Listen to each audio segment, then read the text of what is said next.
भारत देश जो अपने विशाल इतिहास और पुरुषार्थ के लिए जाना जाता है। इस देश पर कई राजाओं ने राज किया, लेकिन देश को जब भी जरूरत पड़ी तो इन देशवासियों ने बिना रंग रूप देखे देश को सर्वप्रथम रखा। कि राजनीति ने देश के भाईचारे को मुख्तसर कर दिया। अपनी सत्ता, अपनी पावर के लिए इन राजनेताओं ने एक तरफ झूठे जुमले बोले, हिंदुस्तान के एक एक गरीब आदमी को मुफ्त में 15-20 लाख रुपए भी मिल जाएगा, तो वहीं दूसरी तरफ धर्म के नाम पर लोगों के घर तोड़े। आज बनारस, अयोध्या या मणिपुर का नाम नहीं लेंगे। आज बात करेंगे आपकी, आपके कल की, आपके भविष्य की। एक डेमोक्रेटिक राज को चलाने के लिए जनता अपना एक नेता चुनती है। पॉलिटिकल पार्टी की शुरुआत भी कुछ ऐसे ही हुई। 1947 में इंडिया को फ्रीडम मिलने के बाद देश के सामने कई सारी चुनौतियां थी। उनमें से एक थी कि देश को कौन और कैसे चलाएगा।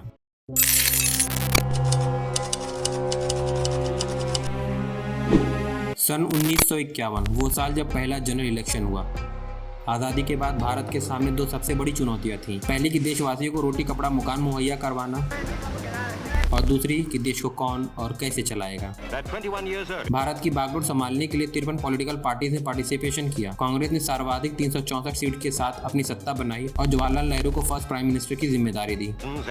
20% लिटरेसी रेट वाले देश में 45% वोटिंग हुई, जिसकी झलक अगले जनरल इलेक्शन में भी देखने को मिली। जवाहरलाल नेहरू लगातार 12 साल तक पीएम बने रहे। सन 1964 में बीमारी के कारण जवाहरलाल नेहरू का देहांत हुआ। जवाहरलाल नेहरू के कार्यकाल में उन पर 4 बार जानलेवा हमला भी हुआ। 1947 में विभाजन के वक्त, 1955 में महाराष्ट्र में, 1956 में बॉम्बे में जो आज का मुंबई है, और 1961 में बॉम्ब अटैक। 1952 से 1964 तक देश ने खुद को बहुत ग्रो किया। चाहे हैवी इंडस्ट्री हो, प्राइवेट और पब्लिक सेक्टर हो या मिक्स इकोनॉमी, इन सारे क्षेत्रों में कांग्रेस ने न्यू पॉलिसी अडॉप्ट की। जवाहरलाल नेहरू के बाद अगले पीएम के रूप में शास्त्री जी को अपॉइंट किया गया। 1965 में इंडिया चाइना वॉर स्टार्ट हुई, जिसमें इंडिया ने चाइना को हराया और साथ ही साथ डिफेंस सिस्टम पर खासा ध्यान भी दिया। आपकी जानकारी के लिए जय जवान जय किसान शास्त्री जी का ही नारा है। 1966 वो वर्ष जब शास्त्री जी का हार्ट अटैक के कारण देहांत हुआ। सन 1966 अपने साथ एक ऐसा चेहरा लाया जिसने इंडियन पॉलिटिकल हिस्ट्री को हिला कर रख दिया, जिसके ऑर्डर ने पॉलिटिशियन को जेल में कैद करवाया, जिसके इलेक्शन को हाईकोर्ट ने स्कैम कहा। इंदिरा गांधी 1966 से 1964।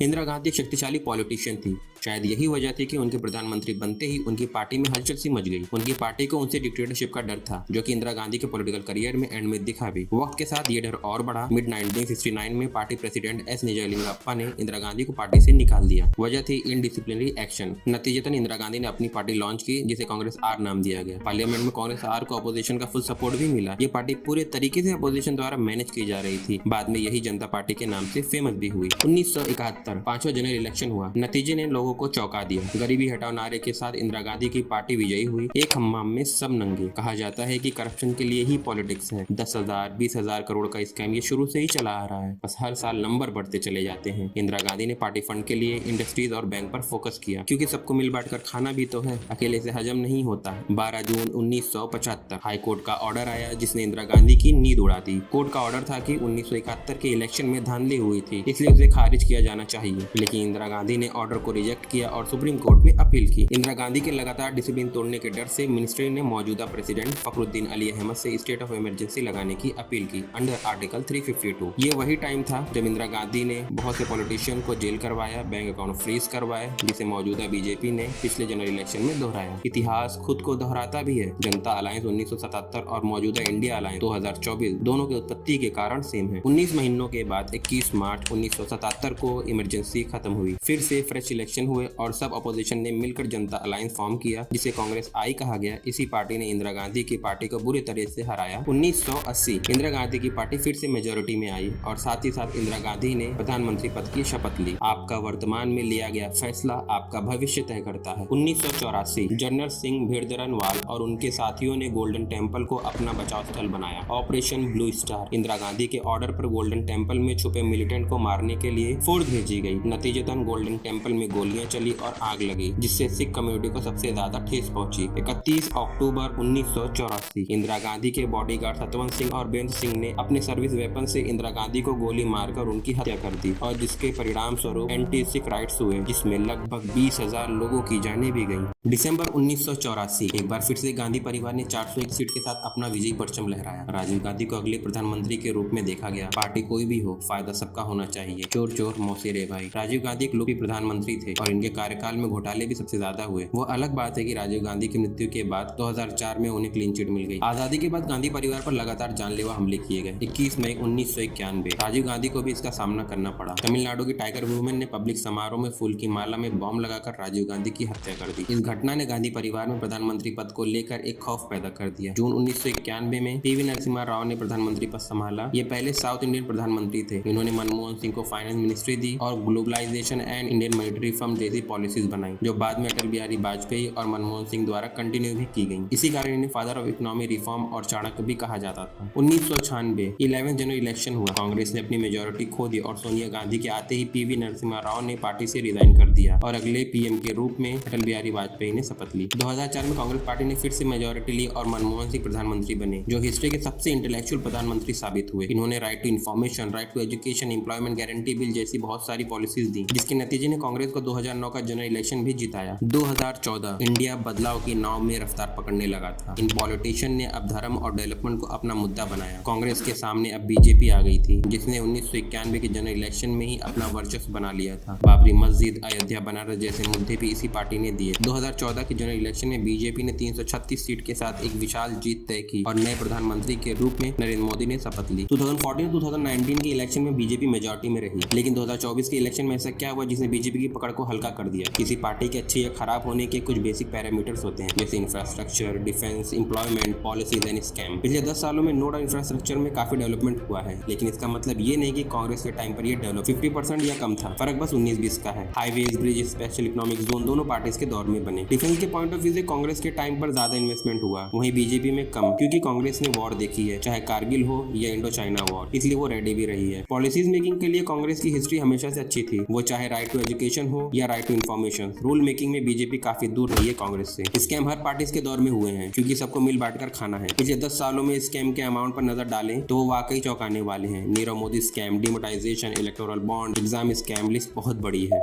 नेता हम चुनते हैं, वो हमसे वोट मांगने आते हैं। अगले 5 साल के वादे, बड़े बड़े जुमले वो हमसे करते हैं। अगर हम अपना वोट 500, 1000, 2000 के लिए बेच देंगे तो नतीजा आपके सामने है।